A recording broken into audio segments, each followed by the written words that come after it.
اگر اس کی طاقت نہ ہو تو زبان سے روکے، اور اس کی بھی طاقت نہ ہو تو دل سے اسے برا سمجھے، اور یہ ایمان کا کمزور ترین پہلو ہے۔ دوسری حدیث میں فرمایا کہ جب لوگ برائی کو دیکھیں اور اسے ختم نہ کریں تو قریب ہے کہ اللہ کا عذاب ان سب کو اپنی لپیٹ میں لے لے۔ اس کے بعد ہم مفسرین کے اقوال دیکھیں گے، اور امام قرطبی نے حضرت یوسف علیہ السلام کے اس قول اجعلنی علی خزائن الارض انی حفیظ علیم کی تفسیر بیان کرنے کے بعد درج ذیل فقہی مسئلہ بیان کیا ہے کہ اگر کسی انسان کو اپنے بارے میں یہ یقین ہو کہ وہ منصب قضا یا منصب حسبہ کی ذمہ داریاں صحیح نبھا سکتا ہے، اور اس وقت کوئی شخص بھی ایسا نہ ہو جس میں یہ صلاحیت موجود ہو، تو اس پر یہ فرض عین ہے کہ یہ منصب سنبھالے، اور اس منصب کی اہلیت کے لیے جو ضروری قوائف ہیں، مثلا علم اور استعداد وغیرہ، اس کے بارے میں بتائے جیسا کہ یوسف علیہ السلام نے کیا تھا۔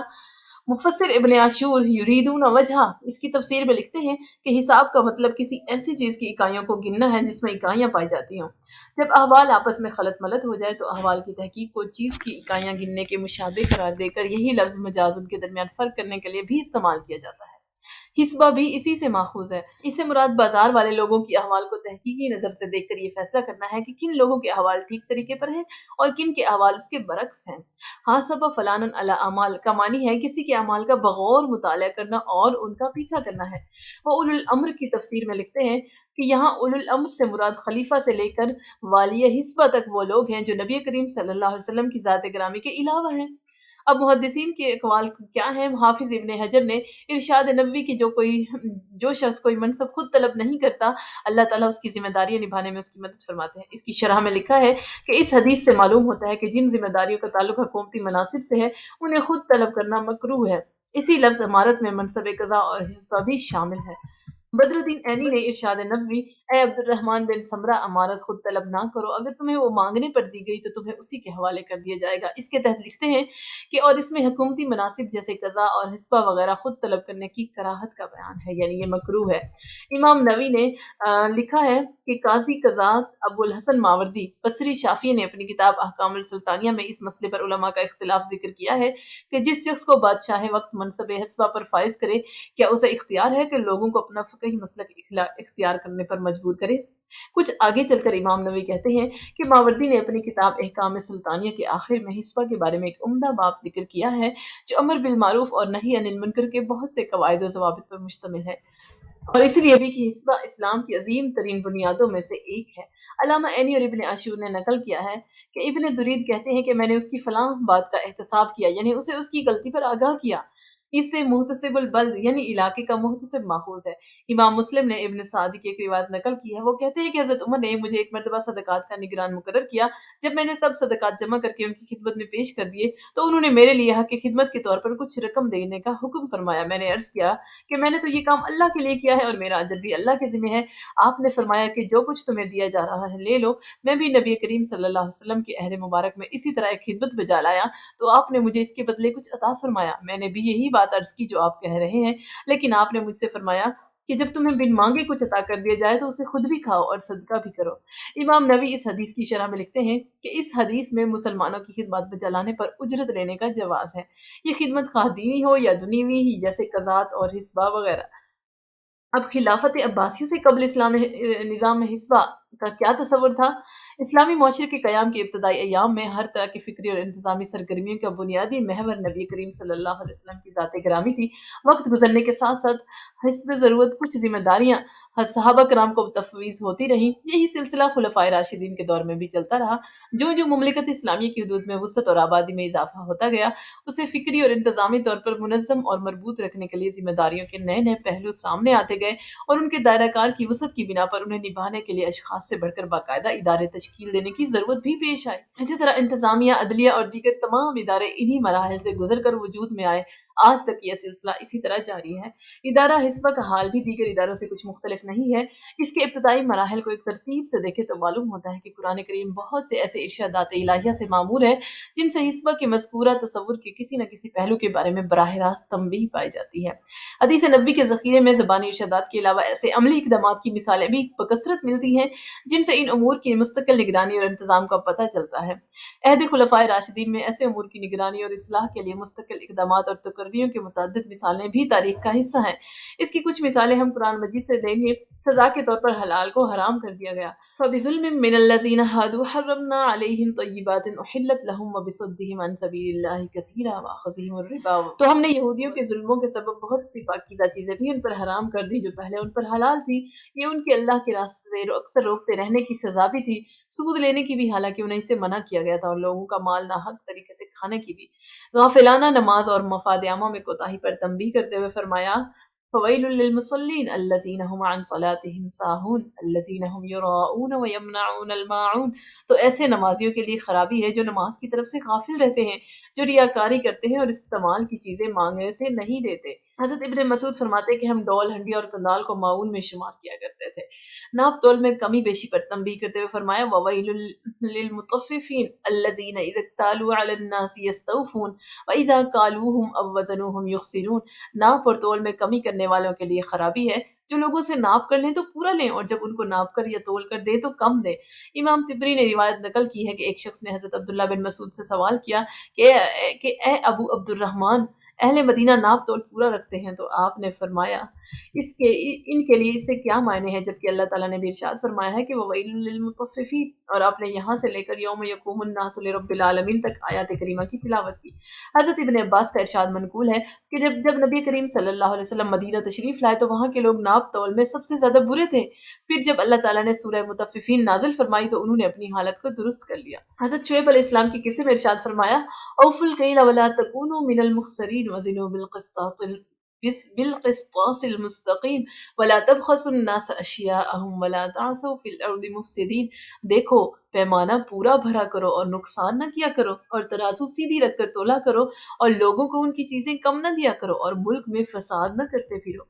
بوقت ضرورت گواہی دینے کا حکم دیا ولا یأبی الشہداء اذا ما دعوا، اور جب گواہ طلب کیے جائیں تو انکار نہ کریں۔ پیشہ ورانہ مہارت کا مفاد عامہ کا استعمال، اس کے لیے فرمایا ولا یأب کاتب ان یکتب کما علم، اور لکھنے والا جیسے اللہ نے سکھایا اسے لکھنے سے انکار بھی نہ کرے۔ اب نبی کریم صلی اللہ علیہ وسلم کی احتسابی ذمہ داریاں دیکھ لیتے ہیں۔ فرمایا اللہ تعالیٰ نے فرمایا یأمرہم بالمعروف وینہاہم عن المنکر ویحل لہم الطیبات ویحرم علیہم الخبائث، اور وہ انہیں نیک کاموں کا حکم دیتے ہیں اور برے کام سے روکتے ہیں، پاک چیزوں کو ان کے لیے حلال کرتے ہیں اور ناپاک چیزوں کو ان پر حرام ٹھہراتے ہیں۔ اب ہم نبی کریم صلی اللہ علیہ وسلم کی چند احتسابی ہدایات دیکھتے ہیں۔ فرمایا کہ دوسرے شہر سے سامان لانے والے کو رزق دیا جاتا ہے اور ذخیرہ اندوزی کرنے والا ملعون ہے۔ دوسری حدیث میں فرمایا کہ ذخیرہ اندوزی وہی شخص کرتا ہے جو غلطی پر ہو۔ ایک اور حدیث میں فرمایا کہ لوگوں کو ان کے حال پر چھوڑ دو، اللہ تعالیٰ ان کو ایک دوسرے کے ذریعے رزق دیتا ہے۔ آپ صلی اللہ علیہ وسلم کا یہ بھی ارشاد منقول ہے کہ کوئی شخص اپنے پڑوسی کو اپنی دیوار میں لکڑی گاڑنے سے نہ روکے۔ آپ صلی اللہ علیہ وسلم کے چند احتسابی اقدامات دیکھ لیتے ہیں کہ آپ صلی اللہ علیہ وسلم نے گھوڑے کی جفتی پر اجرت لینے اور آٹا پیس کر پیمانہ بھر لینے سے منع فرمایا۔ دوسری حدیث میں کتے کی قیمت وصول کرنا، جسم پر نشانات لگانے کی کمائی، پچنا لگانے کی اجرت لینے سے منع فرمانا منقول ہے۔ ڈول ادھار دے دینے اور سانڈ سے جفتی کرانے کو آپ صلی اللہ علیہ وسلم نے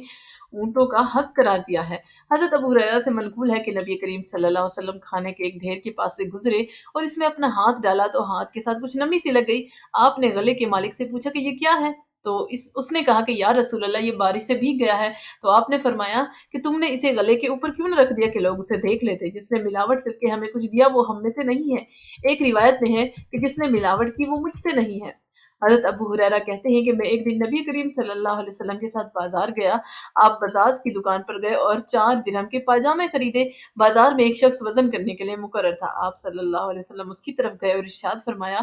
کہ یعنی ٹھیک تولا کرو اور وزن والا پلڑا کچھ جھکنے دیا کرو۔ اس نے کہا کہ یہ بات تو پہلے میں نے کبھی کسی سے نہیں سنی۔ حضرت ابو ہریرہ کہتے ہیں کہ میں نے اس سے کہا کہ اپنے دین کے بارے میں ظلم سے باز آ جاؤ، کیا تم اپنے نبی صلی اللہ علیہ وسلم کو نہیں پہچانتے؟ یہ سن کر اس نے ترازو ایک طرف پھینکا اور تیزی سے نبی کریم صلی اللہ علیہ وسلم کا ہاتھ مبارک پکڑ کر چومنے لگا۔ آپ صلی اللہ علیہ وسلم نے دست مبارک کو اسے چھڑایا اور فرمایا کہ یہ کام تو اجمی لوگ اپنے بادشاہوں کے ساتھ کرتے ہیں، میں تو تم لوگوں میں سے ایک آدمی ہوں، بس تم وزن ٹھیک کیا کرو اور پلڑا جھکنے دیا کرو۔ اس کے بعد نبی کریم صلی اللہ علیہ وسلم نے اپنے پاجامے لیے اور چل دیے۔ حضرت ابو ہریرہ کہتے ہیں کہ میں نے آگے بڑھ کر پاجامے آپ کے ہاتھ سے لینے کی کوشش کی تاکہ میں اٹھاؤں، تو آپ نے فرمایا کہ یعنی چیز کے مالک کا زیادہ حق ہے کہ اپنی چیز کو اٹھائے، البتہ اگر وہ اتنا کمزور ہو کہ اٹھا نہ سکے تو اس کا مسلمان بھائی اس کی مدد کر سکتا ہے۔ نبی کریم صلی اللہ علیہ وسلم کا مسجد زرار کو گرانا بھی احتسابی عمل کی ایک مثال ہے۔ وہ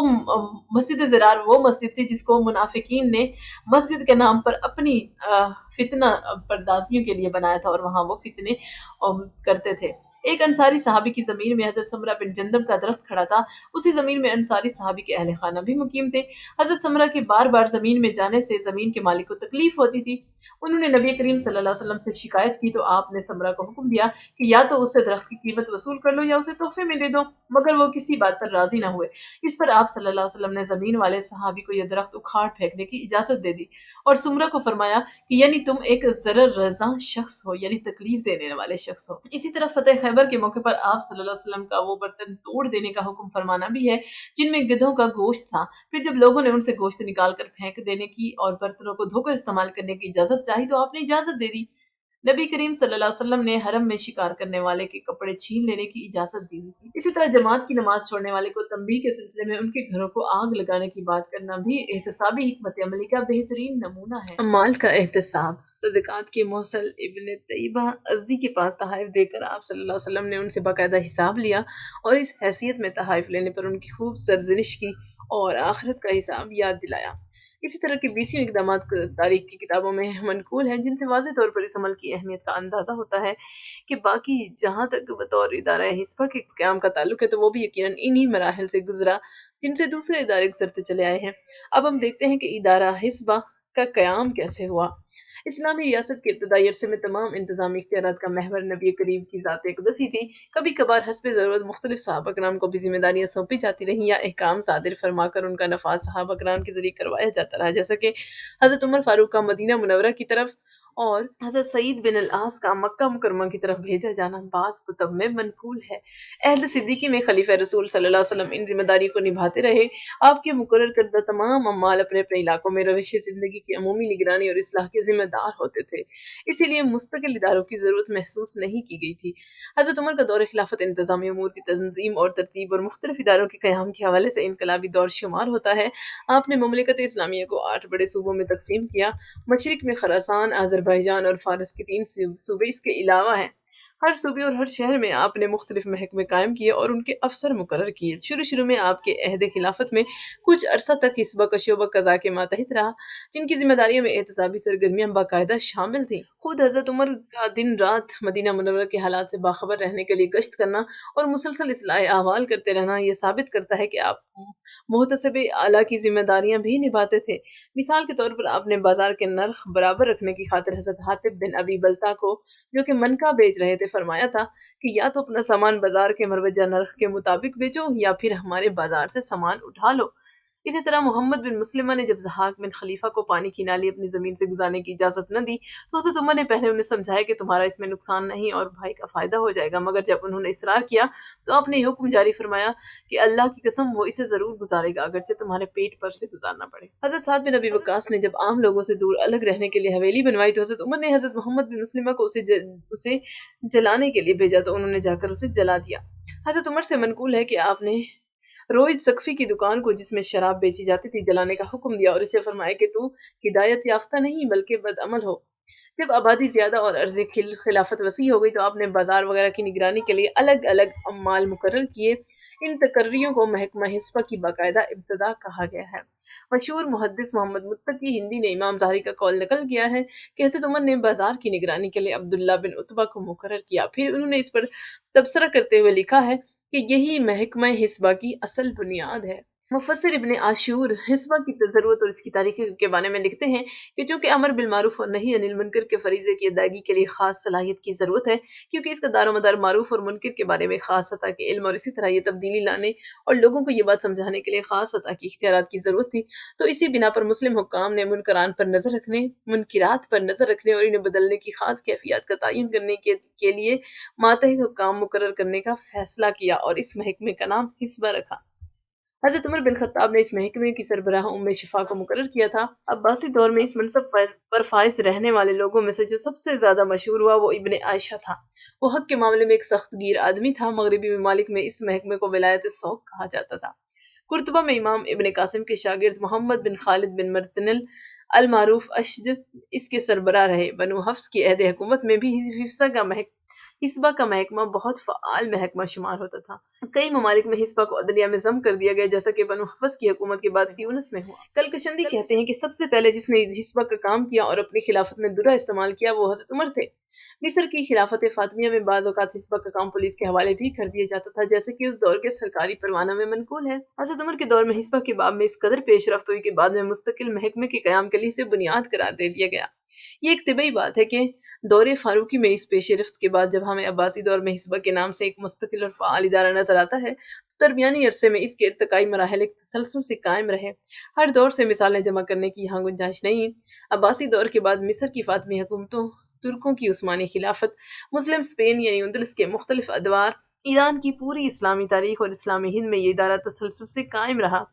دور حاضر میں نظام احتساب کی مختلف شکلیں بھی دراصل اسی تاریخ سے وابستہ ہیں۔ ہر ادارے میں اصلاح کی گنجائش تو نکلتی ہی رہتی ہے، مگر یہ کہا جا سکتا ہے کہ اس ادارے نے اصلاح معاشرہ اور تحفظ مفاد عامہ میں جس قدر خدمات انجام دی ہیں وہ اپنی مثال آپ ہے۔ شاید کسی بھی دوسرے ادارے میں اتنی فعالیت کی مثال نہیں ملتی۔ پاکستان میں حسبہ کا قیام کیسے کب ہوا تو یہ ہم دیکھیں گے۔ اب پاکستان میں معاصر طرز کا ادارہ احتساب پہلے سے قائم ہے اور اپنے مقام پر قابل قدر خدمات سر انجام دے رہا ہے۔ چونکہ اس مملکت خداداد کی بنیاد اسلام کے نام پر رکھی گئی تھی، اسی لیے اسے اسلامی فلاحی ریاست بنانے کی کوششیں وقتاً فوقتاً ایک تسلسل سے جاری ہیں۔ اسلام کا فلاحی نظام دینی اور دنیوی دونوں طرح کی فلاح کا ضامن ہے اور اسلام کا نظام حسبہ عملاً اس مقصد کی برآوری کے لیے اہم کردار ادا کر چکا ہے۔ اس کے پیش نظر یہاں ادارہ حسبہ کے قیام کے لیے حکومتی سطح پر جو بنیادی کوششیں ہوئیں ان کو ہم دیکھیں گے۔ آئین پاکستان 1973 کے آرٹیکل 31 کے مطابق ریاست نے یہ ذمہ داری قبول کی ہے کہ پاکستان کے مسلمانوں کو انفرادی اور اجتماعی سطح پر اپنی زندگی اسلام کے بنیادی اقدار اور فکری اساس کے مطابق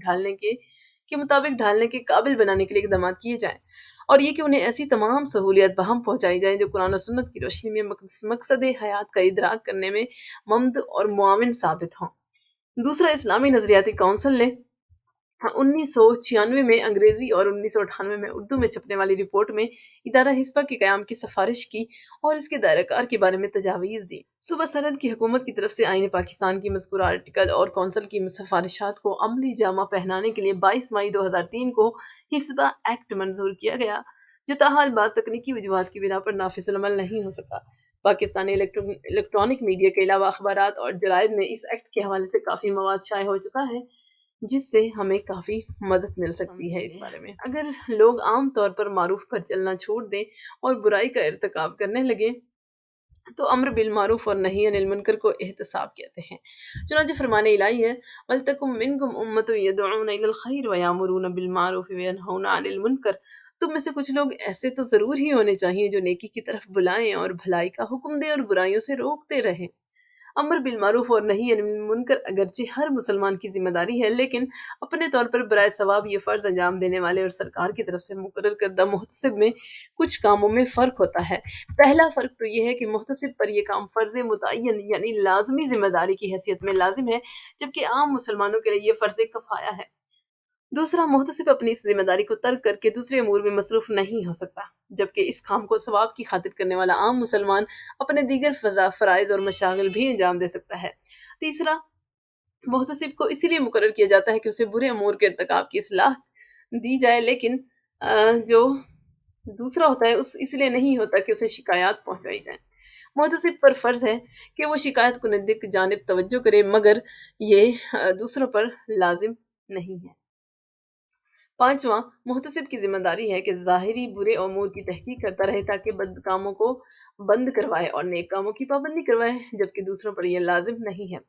محتسب لوگوں کو بری باتوں سے روکنے کے لیے اعوان طلب کر سکتا ہے تاکہ وہ زیادہ قوت اور قدرت سے برائیوں کی روک تھام کر سکے، مگر عام لوگ اپنے لیے مددگار طلب نہیں کر سکتے۔ ساتواں، محتسب کھلی برائی کے ارتکاب پر تعزیری سزا بھی دے سکتا ہے بشرطے کہ وہ سزا حدود کے دائرے میں داخل نہ ہو۔ آٹھواں، محتسب کو اس کے فرائض کی انجام دہی کی تنخواہ بیت المال سے ملے گی،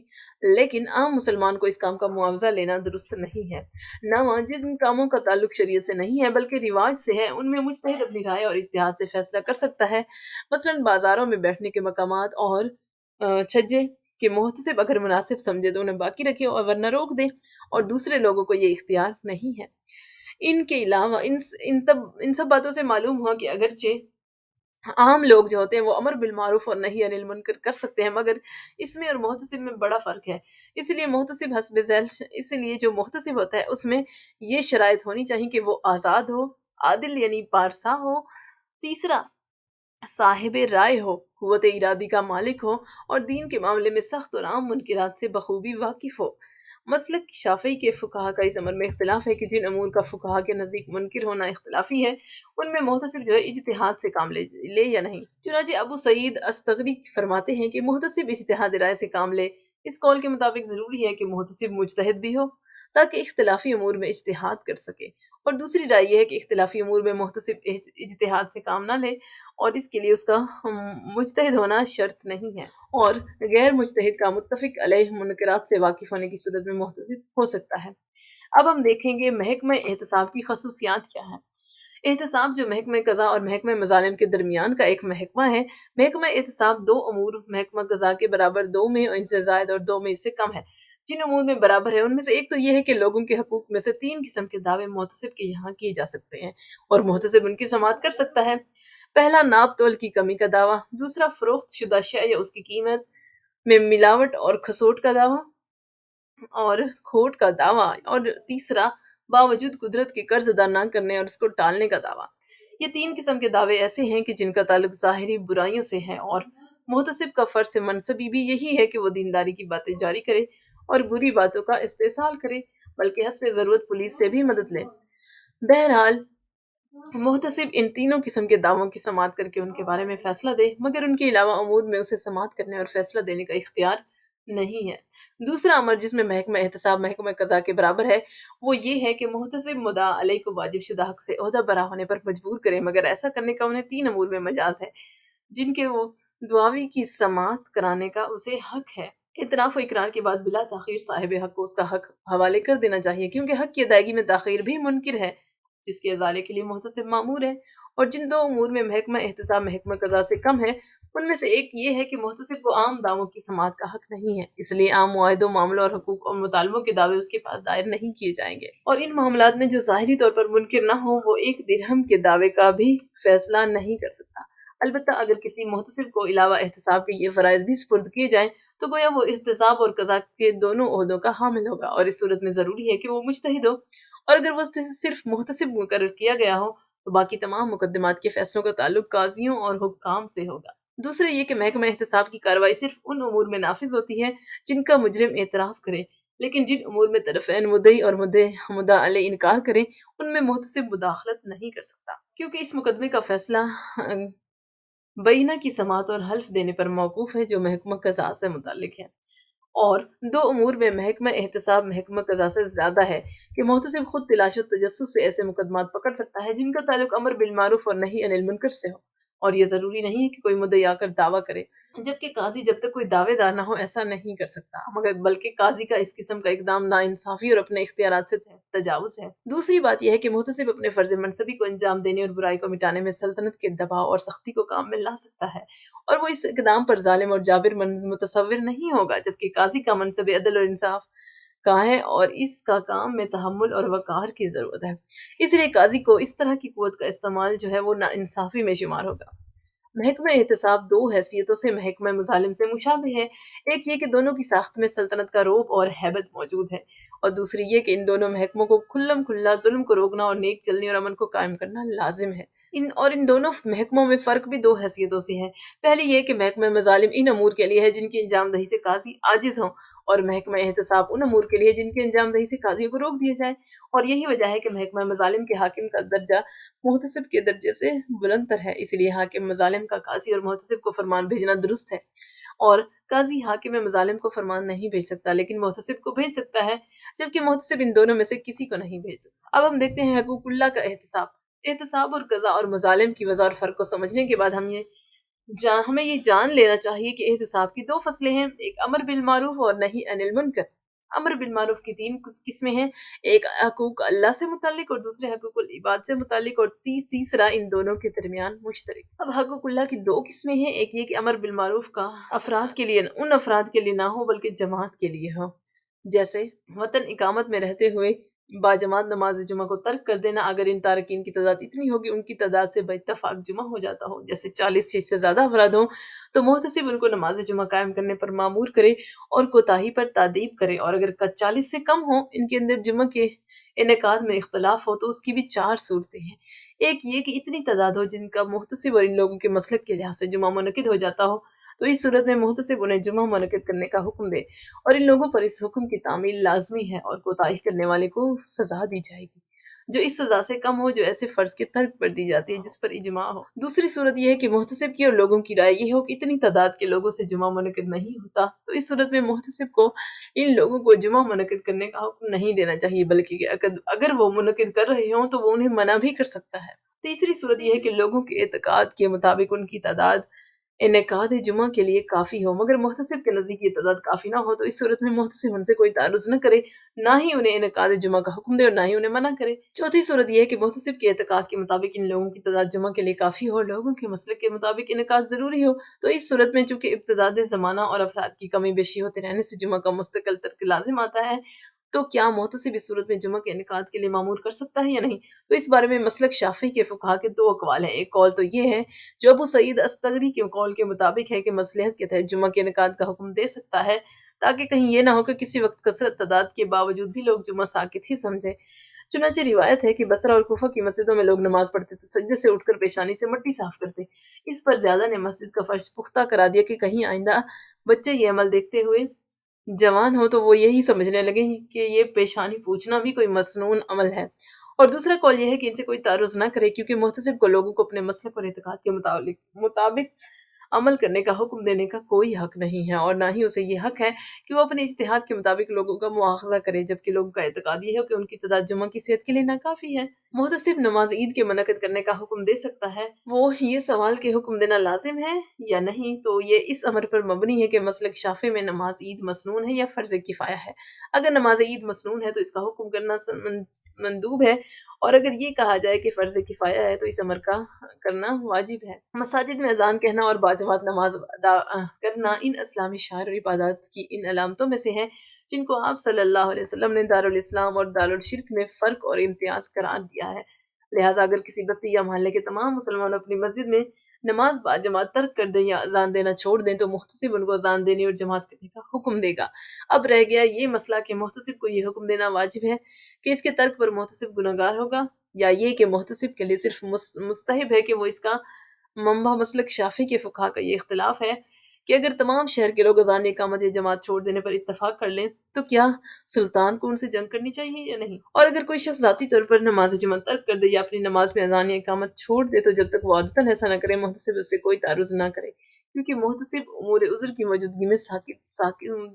کیونکہ مستحب امور عذر کی موجودگی میں ساکت ہو جاتے ہیں، اور اگر شک یا عادت کی بنا پر ایسا کرے یا اندیشہ ہو کہ دوسرے لوگ بھی اس کی اتباع کرنے لگیں گے تو بتقاضائے مصلحت ایسے شخص کو مسنون امور کی ترک پر تنبیہ کرے، اور اس تنبیہ کے درجے ان کے حالات کے لحاظ سے مختلف ہوں گے، جیسا کہ فرمان نبوت ہے کہ میں سوچتا ہوں کہ میں اپنے صحابہ کو لکڑیاں جمع کرنے کا حکم دوں، پھر نماز کا حکم دوں اور پھر نماز کی اذان دی جائے اور اس کی اقامت کہی جائے، پھر میں ان لوگوں کے گھروں پر جا کر جو نماز میں شریک نہیں ہوتے ان کے گھروں کو آگ لگا دوں۔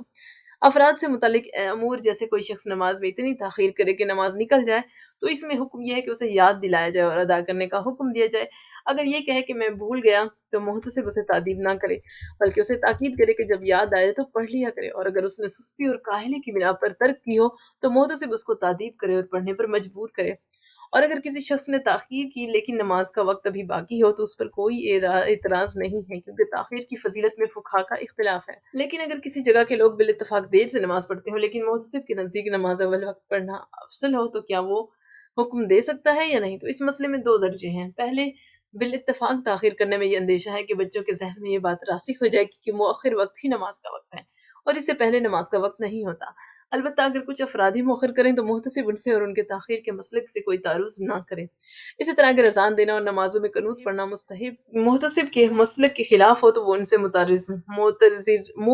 نہ ہو، کیونکہ ان میں اس میں اجتہاد کو دخل ہونے کی بنا پر دونوں طرح کی گنجائش ہے۔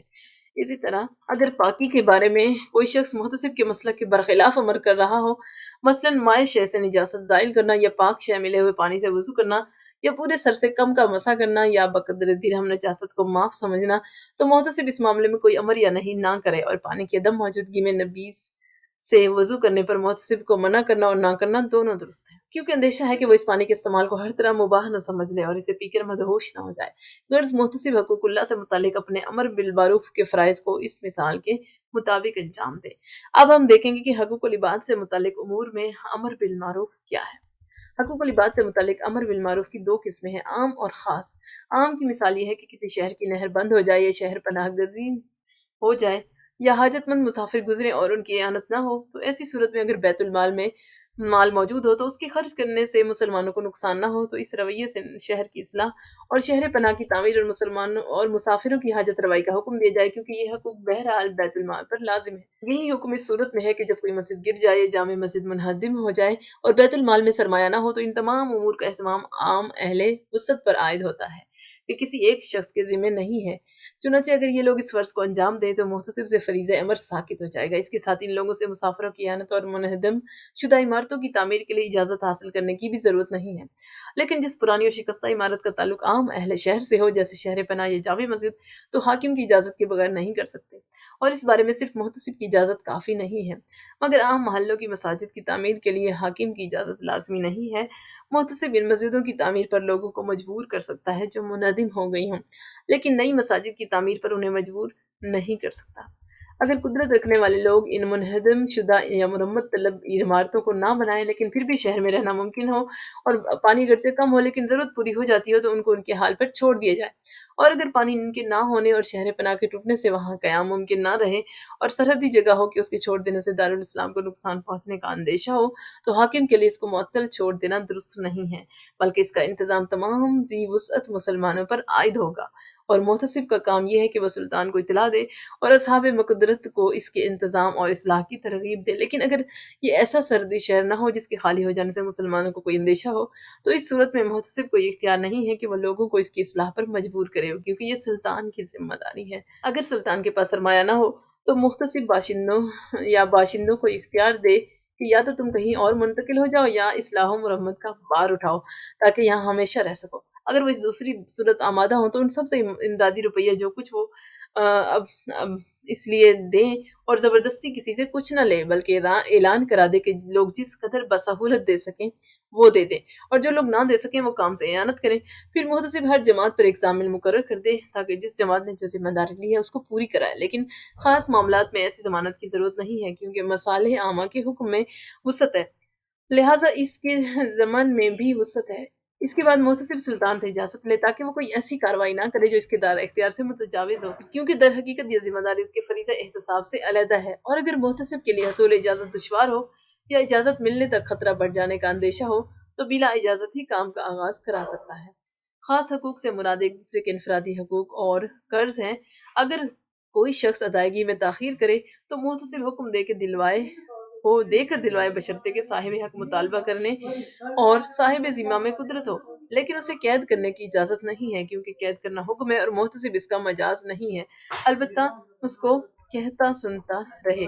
رشتہ داروں کی خرچوں کی ادائیگی پر محتسب کو مواخذہ نہیں کرنا چاہیے، اس لیے کہ ان کے بارے میں اجتہاد شرعی سے یہ معلوم کرنا ہوتا ہے کہ کس کے لیے واجب اور لازم ہے، لیکن اگر حاکم نے ان کی مقداریں پہلے سے ہی متعین کر رکھی ہوں تو پھر محتسب مواخذہ کر سکتا ہے، اور یہی صورت کفایت واجبہ یعنی چھوٹے بچوں کی کفالت میں ہے کہ محتسب حاکم کے حکم کے بغیر کوئی تعرض نہ کرے اور حکم کے بعد شرائط کے لحاظ سے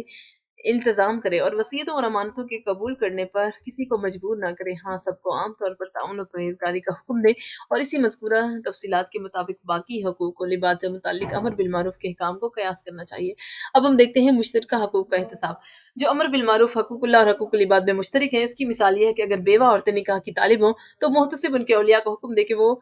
کفو میں ان کی شادیاں کریں۔ ایسے ہی جن عورتوں پر عدت واجب ہو ان سے عدت کے احکام کی پابندی کرائے، اور جو عورت ان احکام کی پابندی سے گریز کرے اسے سرزنش کرے، لیکن اگر عورتوں کے ولی ان کے نکاح کرانے کی ذمہ داری کو پورا نہ کرے تو انہیں سرزنش نہیں کر سکتا۔ جو شخص اپنے بچے کے نسب سے انکار کرے تو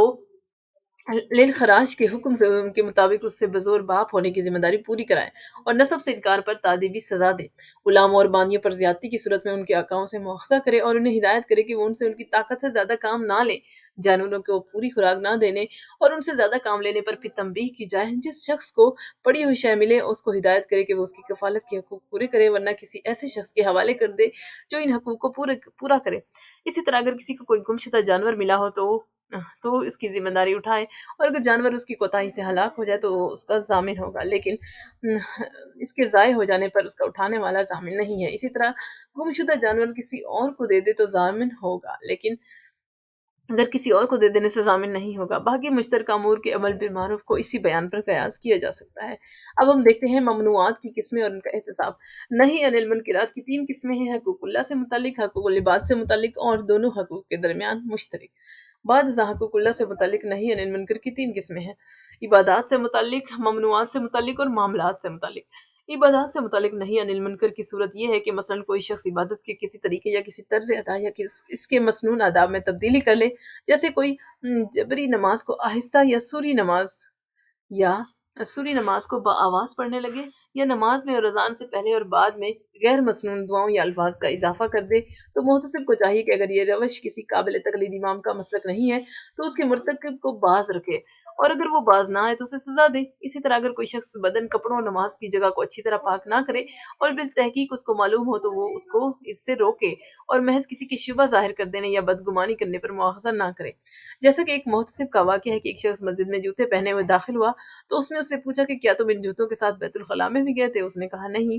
اس پر اس محتسب نے اسے کہا کہ قسم کھاؤ مگر یہ طرز عمل ناروا، سختی، تشدد اور جہالت ہے۔ اسی طرح اگر کسی شخص کے متعلق یہ شبہ ہو کہ وہ غسل جنابت نہیں کرتا یا نماز یا روزہ چھوڑ دیتا ہے تو اس سے مواخذہ نہ کرے، لیکن تہمت کی موجودگی کی بنا پر اسے نصیحت کرے اور حقوق اللہ کے چھوڑنے اور ان میں کوتاہی کرنے کی وعیدوں سے ڈرائے۔ اگر رمضان میں کسی کو کھاتا ہوا دیکھے تو فوراً تعذیب نہ شروع کر دے بلکہ پہلے وجہ دریافت کرے، کیونکہ ہو سکتا ہے کہ وہ مریض ہو یا مسافر ہو۔ اگر وہ ایسا عذر بیان کرے جس پر اس کی حالت شاہد ہو تو علل اعلان کھانے پینے سے روک دے اور پوشیدہ طور پر کھانے کا حکم دے تاکہ دوسرے تاکہ تعذیب سے محفوظ رہے، اور اس کے قول میں شک ہو تو بھی قسم نہ لے بلکہ اسے اس کے ایمان پر چھوڑ دے، اور اگر کوئی عذر بیان نہ کر سکے تو اسے خوب ڈانٹے اور عبرتناک سزا دے، اور اگر اس کے عذر سے محتسب واقف ہو تو بھی علل اعلان کھانے پینے سے روک دے تاکہ ظاہر نہ ہو اور جاہل اور جنہیں عذر اور غیر عذر کی حالت کا فرق معلوم نہ ہو وہ اس کی اقتداء یعنی پیروی نہ کرے۔ اگر کسی شخص پر زکوٰۃ واجب ہو اور وہ ادا نہ کرے تو اموال ظاہرہ کی زکوٰۃ ہو تو اس کی وصول یابی حامل صدقہ کے ذمہ ہے، اور وہ زور کے طور پر وصول کرے گا اور بلا عذر کوتاہی کرنے والے کو سزا دے گا۔ اور اگر اموال باطنہ کی زکوٰۃ ہو تو ایک رائے یہ ہے کہ اس کی نگرانی محتسب کے ذمہ ہے، کیونکہ حامل زکوٰۃ اموال باطنہ کی زکوٰۃ کے سلسلے میں کچھ نہیں کر سکتا، اور دوسری رائے یہ ہے کہ اس کی نگرانی عامل صدقہ کے ذمہ ہے، کیونکہ اموال باطنہ کی زکوٰۃ حامل صدقہ کو ادا کرنا درست ہے۔ بہرحال اموال باطنہ کی زکوٰۃ کی عدم ادائیگی پر سرزنش زکوٰۃ نہ دہندہ کے حالات کے مطابق ہونی چاہیے، کہ چنانچہ اگر وہ مدعی ہو کہ اس نے خفیہ زکوٰۃ ادا کر دی ہے تو اسے اس کے ایمان پر چھوڑ دیا جائے۔ اگر کوئی شخص لوگوں سے کچھ مانگ رہا ہو اور محتسب کو معلوم ہو کہ وہ مالدار ہے تو اسے وہ روکے اور سرزنش کرے، اور اس تادیب کا حق حاصل ہے حامل صدقہ سے زیادہ مستحق کو ہے۔ چنانچہ حضرت عمر نے بھی ایسے لوگوں کو تادیب فرمائی ہے، اور اگر کوئی شخص ظاہری حالت سے مالدار معلوم ہو اور لوگوں سے مانگتا ہوا پایا جائے تو محتسب اسے تنبیہ کرے کہ مالدار کو مانگنا حرام ہے، لیکن منع نہ کرے کیونکہ ہو سکتا ہے کہ وہ در حقیقت فقیر ہو۔ اگر کام کے قابل، مضبوط اور توانا شخص سوال کرتا ہوا ملے تو محتسب اس کو باز رکھے اور اسے محنت مزدوری کرنے کے لیے کہے۔ اگر اس کے باوجود بھی وہ دست سوال دراز کرے تو اسے سرزنش کرے۔ اگر مال سے یا عمل سے تونگر شخص سوال سے باز نہ آئے اور محتسب یہ چاہے کہ اس کا مال اس پر خرچ کرے اور اس کو مزدوری پر لگا کر اس کی اجرت اس پر خرچ کرے، تو دراصل یہ معاملہ اس کے دائرہ اختیار سے باہر ہے، بلکہ یہ تو حاکم کا کام ہے۔ لہٰذا اس شخص کو حاکم کے سامنے پیش کرنا چاہیے کہ وہ یا تو خود اس کا انتظام کرے یا محتسب کو اس کی اجازت دے دے۔ اگر کوئی نااہل اور جاہل شخص واز کہنے یا فقہ کا درس دینے میں مشغول ہو اور اس کی غلط تعویلات سے لوگوں کے گمراہ ہو جانے کا اندیشہ ہو، تو اسے روک دیا جائے اور لوگوں کو بتا دیا جائے تاکہ کوئی شخص دھوکے میں مبتلا نہ ہو، اور اگر کسی کی حالت ٹھیک طور سے نہ معلوم ہو تو اس کو امتحان لینے سے پہلے منع نہ کیا جائے۔ چنانچہ روایت ہے کہ حضرت حسن بصری واز کہہ رہے تھے کہ حضرت علی ان کے پاس سے گزرے تو انہوں نے ان سے پوچھا کہ دین کا ستون کیا ہے؟ حضرت علی نے عرض کیا کہ درج ہے۔ فرمایا دین کی آفت کس میں ہے؟ عرض کیا طمع ہے۔ یہ سن کر حضرت علی نے فرمایا کہ آپ بیان کر سکتے ہیں۔ اگر اہل علم سے منسوب کوئی شخص بدعت پھیلائے، اجماع اور نص کے خلاف بات کرے اور علماء اثر اس کے خلاف ہوں، تو محتسب اس کو منع کرے اور سرزنش کرے، اور اگر باز نہ آئے تو ان کا معاملہ سلطان کے سپرد کر دے کہ در حقیقت سلطان ہی حفاظت دین کا اصل ذمہ دار ہے۔ اگر کوئی مفسر قرآن کے ظاہری معنی کو چھوڑ کر بتکلف نئے معنی گھڑ کر بیان کرے یا کوئی راوی منکر احادیث بیان کرے، تو محتسب کی ذمہ داری ہے کہ ایسے شخص کو روکے اور منع کرے، بشرطے کہ محتسب خود عالم ہو اور صحیح اور فاسد اور حق و باطل میں فرق کر سکے، یا علماء اثر نے بالاتفاق ان اقوال کو باطل اور بدعت قرار دیا ہو اور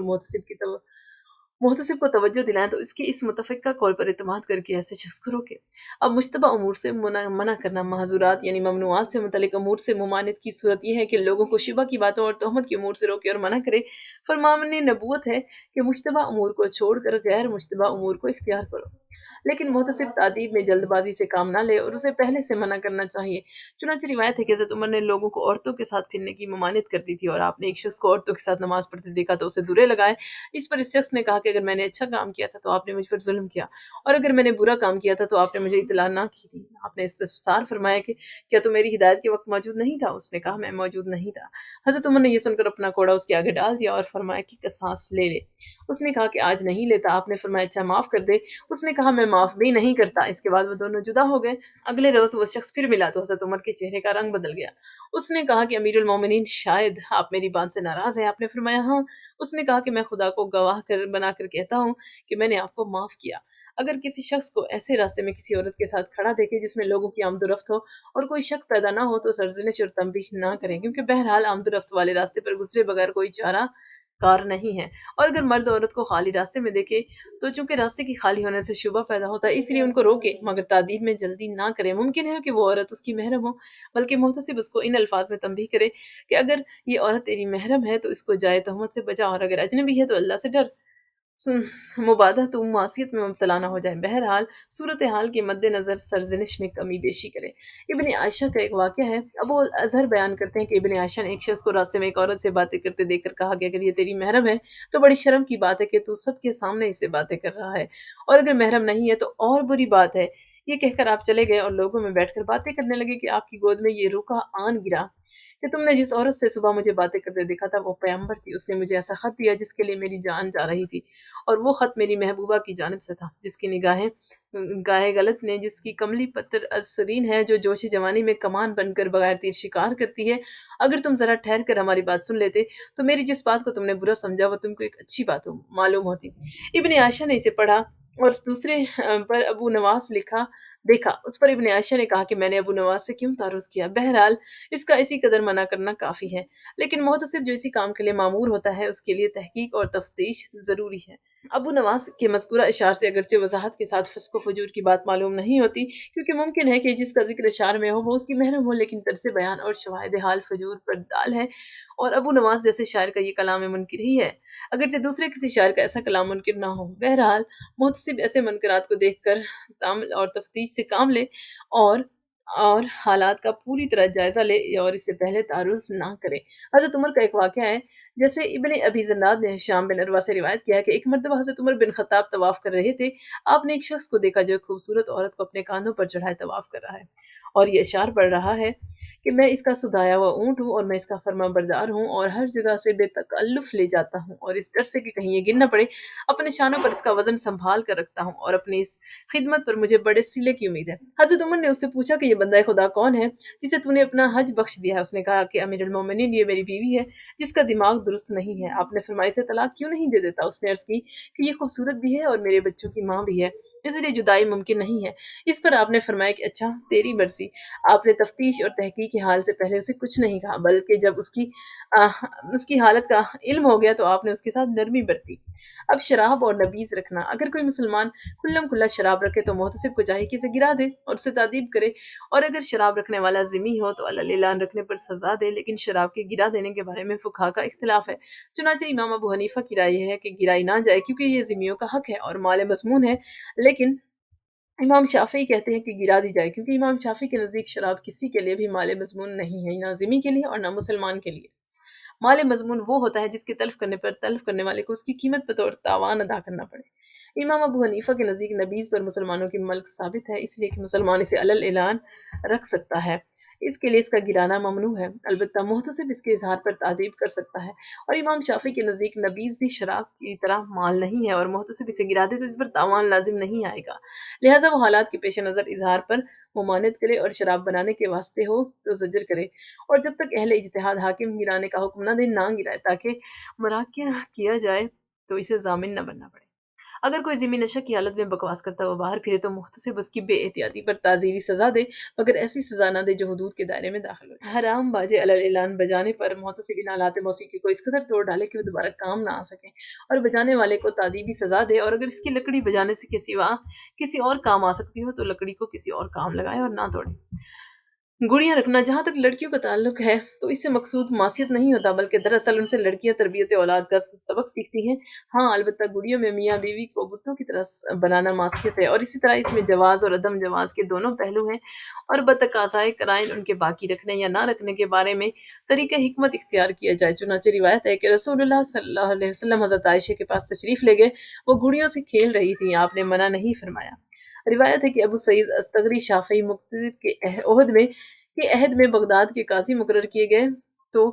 تو نبیذ کا بازار ختم کرا دیا اور فرمایا کہ یہ حرام ہے، مگر گڑیوں کے بازار کو باقی رہنے دیا، اور فرمایا کہ حضرت عائشہ رسول اللہ صلی اللہ علیہ وسلم کے سامنے گڑیوں سے کھیل رہی تھی مگر آپ نے منع نہیں فرمایا، جس سے معلوم ہو کہ یہ جائز ہے۔ گڑیوں کے بارے میں تو ابو سعید استغری کا اجتہاد درست ہے، لیکن نبیذ کے بازار کے متعلق ان کا اجتہاد بعید از قیاس ہے، کیونکہ نبیذ دوا میں بھی استعمال ہوتی ہے، اسی لیے جن فقہا کے نزدیک جائز ہے ان کے نزدیک تو اس کی فروخت بلا کراہت جائز ہے، لیکن جن فقہا کے نزدیک نبیذ حرام ہے تو ان کے نزدیک بھی اس کا استعمال دوا وغیرہ میں درست ہے، اور اس مقصد کے لیے اس کی فروخت بھی جائز ہے۔ اس لیے یہ خیال یہ ہے کہ ابو سعید نے اس کی کھلم کھلا مباح چیزوں کی طرح خرید و فروخت کی ممانعت کی ہوگی تاکہ عوام کی نظروں میں ایک ناجائز شے اور بالکل جائز اشیاء کی خرید و فروخت میں امتیاز برقرار رہے، کیونکہ اور بھی ایسے جائز کام ہیں جن کو علل اعلان کرنا جائز نہیں ہے، جیسے اپنی بیوی یا باندی سے فطری تعلق قائم کرنا کہ خلوت میں بالکل جائز ہے، لیکن کھلم کھلا یہ بے پردگی کے ساتھ نہ صرف یہ کہ ناجائز ہے بلکہ بہت برا فعل ہے۔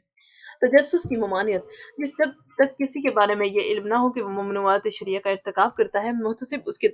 اس کا تجسس اور اس کی پردہ دری نہ کرے۔ چنانچہ نبی کریم صلی اللہ علیہ وسلم کا ارشاد ہے کہ اگر کسی شخص سے کوئی برا کام سرزد ہو جائے تو وہ اسے اللہ کے پردے سے چھپانے کی کوشش چھپا لے، کیونکہ جو شخص ہمارے سامنے اپنا برا کام ظاہر کرے گا ہم اس پر اللہ کی بتائی ہوئی حد جاری کریں گے۔ اگر آثار و علامت سے کسی کا پوشیدہ طور پر کسی ممنوع کلام کے ارتکاب کا ارادہ ہو تو اس کی دو صورتیں ہیں، ایک تو یہ ہے کہ اسے ایسی حرمت کے ضائع ہونے کا خیال ہو جس کی تلافی نہ ہو سکے، مثلاً کسی معتبر اور صادق شخص کے ذریعے یہ معلوم ہو کہ فلاں شخص فلاں عورت کے ساتھ خلوت میں موجود ہے اور زنا کا مرتکب ہونے والا ہے یا کسی کو قتل کرنے والا ہے، تو ایسی صورت میں محتسب تجسس اور تحقیق کر سکتا ہے تاکہ اس ناقابل تلافی جرم کا ارتکاب نہ ہونے پائے، بلکہ جو برائے ثواب فریضہ امر بالمعروف اور نہی عن المنکر انجام دیتا ہو بھی ایسے معاملات کی چھان بین اور روک تھام کر سکتا ہے۔ مغیرہ بن شعبہ کے بارے میں بیان کیا گیا ہے کہ ان کے پاس ایک عورت جس کا تعلق قبیلہ بنو حلال سے تھا، جس کا نام جمیل تھا، بصرہ میں ان کے پاس آیا کرتی تھی۔ اس کا شوہر قبیلہ ثقیف کا ایک شخص تھا جس کا نام حجاج بن عبید تھا۔ اس بات کی اطلاع ابو بکرہ بن مسعود، سہل بن معبد، نافع بن حارث اور زیاد بن عبید کو ہوئی تو وہ موقع کی تلاش میں لگے۔ چنانچہ ایک روز جب یہ عورت مغیرہ کے پاس آئی تو وہ سب ایک دم اندر داخل ہو گئے اور حضرت عمر کے سامنے گواہی دی، جو کہ مشہور واقعہ ہے۔ حضرت عمر نے ان لوگوں کے اس اقدام پر ناگواری ظاہر نہیں فرمائی، لیکن شہادت کے نامکمل ہونے کی بنا پر ان پر حد قذف جاری فرمائی۔ دوسری قسم وہ ہے جو اس درجے کی نہ ہو، اس میں تجسس کرنا اور پردہ دری کرنا بالکل جائز نہیں ہے۔ چنانچہ روایت ہے کہ ایک مرتبہ حضرت عمر کچھ لوگوں کے پاس پہنچے تو وہ مے نوشی کر رہے تھے اور انہوں نے اپنی جھوپڑیوں میں آگ روشن کی ہوئی تھی۔ آپ نے ان سے فرمایا کہ میں نے تمہیں مے نوشی سے روکا تھا، تم اس سے باز نہیں آئے، اور میں نے جھوپڑیوں میں آگ جلانے سے منع کیا تھا، تم اس سے باز نہیں آئے۔ وہ بولے کہ اے امیر المومنین، آپ کو اللہ نے تجسس کرنے اور بلا اجازت کسی کے گھر میں داخل ہونے سے منع فرمایا ہے، اور آپ نے تجسس بھی کیا اور بلا اجازت گھر میں بھی داخل ہوئے۔ اس پر حضرت عمر نے فرمایا کہ اچھا، وہ دونوں تصور وہ دونوں قصور اس کے عوض سمجھو۔ اگر کسی کے مکان سے لوگوں کی نامناسب شور کی آوازیں سننے میں آئے تو مجھ سے باہر سے ہی منع کر دے، اندر نہ داخل ہو، کیونکہ یہ امر منکر ظاہر ہے کہ اندر اس حالت میں تسبیح کرنا اس کی ذمہ داری نہیں ہے۔ غیر شرعی معاملات، اگر تو صاحب معاملہ کسی غیر شرعی معاملے پر متفق ہو جائے تو اگر وہ معاملہ بالاتفاق ممنوع ہو تو محتسب پر ان کو شرم دلانا اور روکنا واجب ہے، اور تادیب میں حرمت کی شدت ملحوظ رکھے۔ لیکن جن افعال کے جواز اور حرمت میں فقہائے کرام کا اختلاف ہو ان پر معترض نہ ہو، بلکہ جن افعال کی حرمت پر بہت ضعیف سا اختلاف ہو اور اس سے متفق علیہ حرام میں مبتلا ہونے کا خطرہ ہو، جیسے دست بدست سودے میں ایک جنس کے بدلے وہی جنس زائد لینا، اس میں بہت ضعیف اختلاف ہے، لیکن یہ ادھار معاملے میں بھی سود لینے کا ذریعہ بن سکتا ہے، جس کی حرمت پر فقہا کا اتفاق ہے۔ حسب بیان سابق، اس میں محتسب کو اعتراض کرنا اور نہ کرنا دونوں درست ہو سکتا ہے۔ عقد نکاح اگرچہ معاملات میں نہیں ہے لیکن ان کے قریب قریب ضرور ہے، بس اگر کوئی نکاح بالاتفاق فقہائے حرام ہو تو محتسب کو چاہے کہ ایسے نکاح سے روکے، لیکن اگر اختلاف ضعیف ہو لیکن اس سے متفق علیہ حرام کے ارتکاب کا اندیشہ ہو، جیسے متع، تو جو بعض اوقات زنا کو جائز سمجھنے کا ذریعہ بن جاتا ہے، جس کو روکنے کی بابت دو آراء ہیں، لہٰذا محتسب کو چاہے کہ ایسے معاملات میں تنبیہ کی بجائے ایسے معاملات کی ترغیب دے جو متفق علیہ ہوں۔ اب اشیاء میں ملاوٹ اور سکوں کا کھوٹ،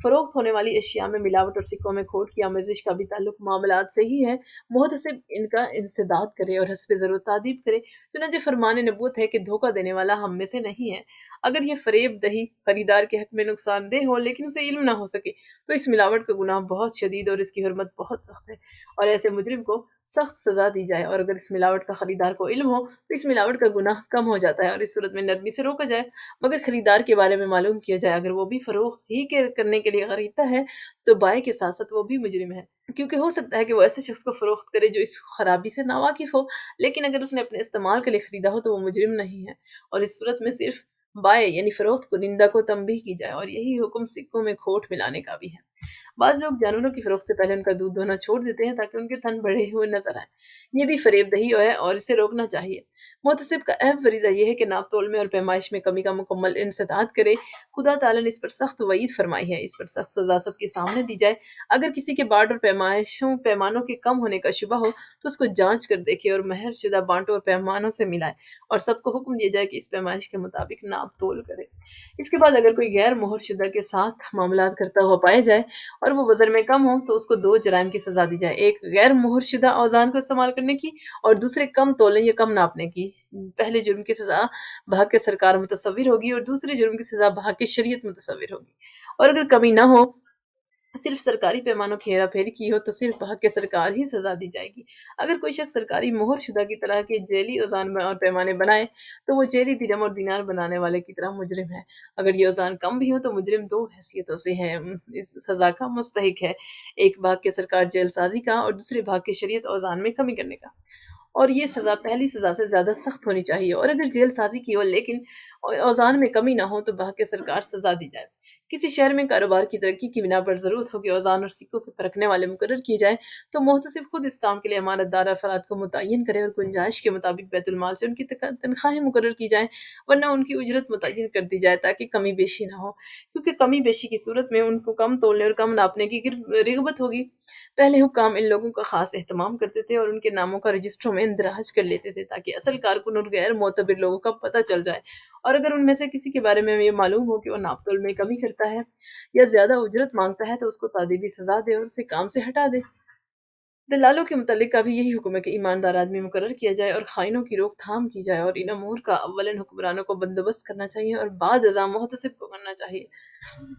اب ناپ تول اور پیمائش کا معاملہ کیا ہے؟ زمینوں کی تقسیم اور پیمائش کے لیے محتسب کی بجائے قاضی مقرر کیا جائے، کیونکہ قاضی بعض اوقات یتیم اور نائب کے مال کا نائب ہوتا ہے۔ بازاروں اور محلوں میں محافظ سپاہیوں کا تعین پولیس افسران کے ذمہ ہے۔ اگر ناپ تول میں جھگڑا ہو تو محتسب کی کارروائی اس وقت درست ہوگی جبکہ طرفین کی جانب سے انکار اور تجا اور حد سے بڑا ہوا نہ ہو، اور اگر اس حد تک نوبت پہنچ جائے تو پھر قاضی فیصلہ کرے، اس لیے کہ احکام کا تعلق قاضی سے ہی ہے، لیکن تعدیب کا حق محتسب ہی کو ہے، مگر قاضی کا تعدیب کرنا بھی درست ہے۔ محتسب جن امور کو علی العموم روک سکتا ہے، وہ ان میں ایسے اوزان اور پیمانوں کا معاملہ بھی ہے جو اس شہر میں مروج نہ ہو، اگرچہ دوسری جگہ ان کا رواج ہو۔ اگر دو افراد ان سے آپس میں معاملہ کریں تو انہیں کرنے دیں، لیکن عام طور پر ان سے ناپ تول کی ممانعت کر دے۔ ممکن ہے کہ کوئی شخص ناواقفیت کی بنا پر ہی اس سے نقصان میں مبتلا ہو جائے۔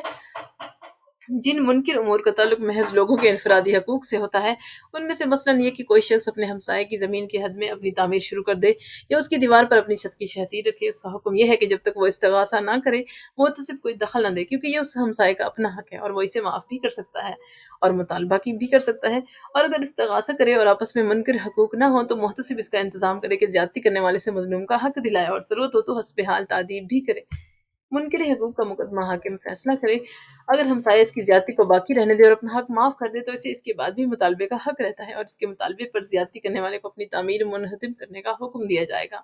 اور اگر ابتدا ہی سے پڑوسی کی اجازت سے تعمیر کی ہے اور اس کی اجازت سے شہتیر رکھا ہے تو اس کو اب اس اجازت سے رجوع کا حق نہیں ہے، لہٰذا اس کی بنائی ہوئی تعمیر کو گرانے کا حکم نہیں دیا جائے گا۔ اگر درخت کی شاخیں دوسرے پڑوسی کے گھر میں پھیل جائیں تو وہ محتسب سے شکایت کر کے ان کو قطع کرا سکتا ہے، لیکن اس میں سزا کوئی نہیں ہے، کیونکہ شاخوں کا پھیل جانا اس کا اپنا فعل نہیں ہے۔ اور اگر درخت کی جڑیں پھیل کر ہمسائے کی زمین میں داخل ہو جائیں تو انہیں قطع کرنے پر مجبور نہیں کر سکتا، البتہ اپنی زمین میں اپنی مرضی سے تصرف کر سکتا ہے۔ اور اگر کوئی شخص اس زمین میں تنور نصب کرے اور پڑوسی کو اس کے دھویں سے تکلیف ہو تو اسے اعتراض کرنے یا ممانعت کرنے کا حق نہیں ہے۔ اسی طرح اگر ایک شخص اپنے مکان میں چکی لگائے یا لوہاروں اور دھوبیوں کو رکھے تو پڑوسی انہیں نہیں روک سکتے، کیونکہ ہر شخص کو اپنے ملک میں تصرف کرنے کا حق ہے اور یہ ایسے کام ہے کہ ان کے بغیر چارہ کار نہیں ہے۔ اگر کوئی شخص کسی سے اجرت پر کام کرائے اور اس اجیر پر یہ زیادتی کرے کہ اسے اجرت کم دے یا اسے کام زیادہ لے تو محتسب اسے ایسا کرنے سے روک دے اور سرزنش حالات کے اعتبار سے کرے۔ اور اگر کوئی آجر زیادتی کرے کہ کام کم کرے اور اجرت زیادہ مانگے تو محتسب اسے بھی تنبیہ کرے، اور اگر نہ مانے تو اس کا فیصلہ حاکم کے سامنے پیش کرے۔ پیشہ وروں کی نگرانی، تین قسم کے پیشہ ور لوگوں کی نگرانی بھی محتسب کے ذمہ ہے۔ ایک وہ جن کے کام میں افراط اور تفرید کا اندیشہ ہو، دوسرے وہ جن کے کام میں امانت اور خیانت کا پہلو ہو، اور تیسرے وہ کہ جن کی کارکردگی عمدہ اور خراب ہو سکتی ہو۔ پہلی قسم میں طبیب اور معلمین ہیں، کیونکہ طبیب کی افراط اور تفرید سے بیماری میں شدت ہو سکتی ہے یا مریض کی جان جا سکتی ہے، اور معلمین کی تربیت پر بچوں کی آئندہ اچھی یا بری زندگی اور ان کے اخلاق اور عادات کا مدار ہے کہ بچپن کی دودھ سے نکلنے کے بعد بری عادات و اطوار کا چھوڑنا سخت دشوار ہو جاتا ہے۔ لہٰذا محتسب کو چاہیے کہ عالم، دیندار اور بااخلاق شخص کو معلم کی حیثیت میں برقرار رکھے، اور جو اس معیار کا نہ ہو اسے تعلیم کی خدمت انجام دینے سے روک دے، ورنہ اس کی وجہ سے بچوں میں غلط عادات اور بری خصائل پیدا ہو جائیں گی۔ دوسری قسم میں سنار، جلاہے، دھوبی اور انگریزی شامل ہیں۔ یہ لوگ دوسروں کی چیزیں لے کر فرار ہو جاتے ہیں، اس لیے ضروری ہے کہ معتبر امانت داروں کو اپنا کام کرنے دے، اور جس کی خیانت ظاہر ہو اسے ممانعت کر دے اور اس کی اس حرکت کی تشہیر کر دے تاکہ ناواقفیت کی بنا پر لوگ اس کے دھوکے میں نہ آئیں۔ ایک رائے یہ بھی ہے کہ ان پیشہ وروں کی نگرانی محکمہ پولیس کے سپرد ہونی چاہیے، اور اس لحاظ سے یہ بات درست ہے کہ خیانت چوری کے زمرے میں آتی ہے۔ تیسری قسم جو عمدہ کارکردگی دکھا سکیں اور خراب کام کر سکیں تو ان کی نگرانی محتسب کے ذمہ ہے، اور محتسب کو چاہیے کہ علی العموم سب کو خراب اور ردی کام کرنے کی ممانعت کرے، اور اس نگرانی کے لیے کسی کا شکایت کرنا شرط نہیں ہے۔ اگر کوئی خاص پیشہ ور کام خراب کرنے کا عادی ہو جائے تو اسے استغاثہ کرنے پر اس سے مواخذہ کرے، اگر تاوان دلانے کی صورت ہو تو اگر اس شے کی قیمت کسی اندازے پر موقوف ہو تو یہ کارروائی محتسب کے اختیارات سے باہر ہے اور یہ قاضی کے اختیارات میں ہے، البتہ قیمت کے اندازے کرنے کی ضرورت نہ ہو بلکہ اس کی مثل شے دینی ہو کہ جس میں اجتہاد النزاع نہیں ہوتا تو محتسب کی کارروائی درست ہے، اس پر تاوان عائد کرے اور اس جرم کی سزا دے، کیونکہ محتسب کا کام ہے کہ وہ حقوق کی نگہداشت کرے اور زیادتی پر سزا دے۔ محتسب کی مزید ذمہ داریاں کیا ہیں کہ موسم خواہ ارزانی کا ہو یا گرانی کا، غلوں اور دیگر اشیاء کا نرخ متعین کرنا جائز نہیں ہے، لیکن امام مالک کی رائے یہ ہے کہ گرانی کے زمانے میں غلوں کا نرخ مقرر کرنا جائز ہے۔ ایسی باتوں کی ممانعت جو حقوق اللہ اور حقوق العباد میں مشترک ہیں، ان کی مثال یہ ہے کہ لوگوں کے گھروں کی طرف جھانکنے کی ممانعت کی جائے۔ جس شخص کا مکان بلند ہو اس پر اپنی چھت کی چار دیواری بنانا لازم نہیں ہے، لیکن یہ لازم ہے کہ دوسروں کی طرف نہ جھانکے۔ ذمیوں کو ممانعت کی جائے کہ وہ مسلمان سے بلند مکان نہ بنائے، لیکن اگر ایسے بنے ہوئے